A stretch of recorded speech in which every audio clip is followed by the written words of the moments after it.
এক দেশে এক অসাধারণ সুন্দর ও চরিত্রবান যুবক ছিলেন। তার চোখে ছিল নূরের ঝলক, আর কথাই ছিল প্রশান্তি।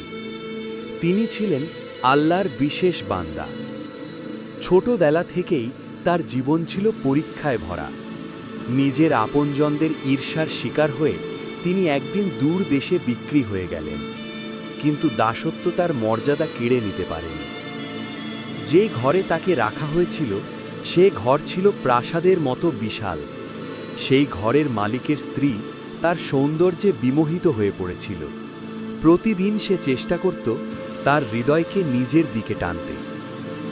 একদিন প্রাসাদের দরজা বন্ধ করে সে তাকে ডেকে বলল, এসো। কিন্তু তিনি জানতেন এ পথ আল্লাহর অসন্তুষ্টির পথ। তার চোখে ভেসে উঠল তার রবের ভয়। তার কণ্ঠ কাঁপেনি, বরং দৃঢ় হয়েছিল। তিনি বললেন, আমি আল্লাহর আশ্রয় চাই। পাপের আহ্বান ছিল নীরব অথচ ভয়ঙ্কর। চারদিক ছিল নিঃশব্দ, কিন্তু তার অন্তরে ছিল ঈমানের বজ্রধ্বনি। তিনি দরজার দিকে ছুটলেন। পেছন থেকে আঁকড়ে ধরা হলো তার পোশাক। কাপড় ছিঁড়ে গেল, কিন্তু তার চরিত্র ছিঁড়ল না। ঠিক তখনই দরজা খুলে গেল। সত্য ও মিথ্যার মুখোমুখি দাঁড়িয়ে গেল সবাই। অভিযোগ উঠল তার বিরুদ্ধে, অথচ তিনি ছিলেন নিষ্পাপ। পরীক্ষা এখানেই শেষ হয়নি, তাকে কারাগারে পাঠানো হল।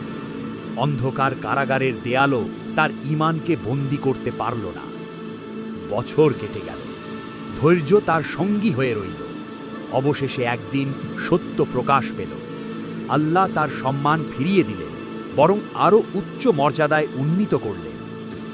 যে নারী একদিন তাকে পাপের পথে ডাকেছিল, সেই পরে সত্য স্বীকার করল। বুঝতে পারল প্রকৃত সৌন্দর্য দেহে নয়, তাকওয়ায়। এই গল্প শুধু ভালোবাসার নয়, এটা চরিত্রের, এটা তাকওয়ার। এটা এমন এক যুবকের যিনি নিঃসঙ্গ প্রাসাদেও আল্লাহকে ভুলেননি।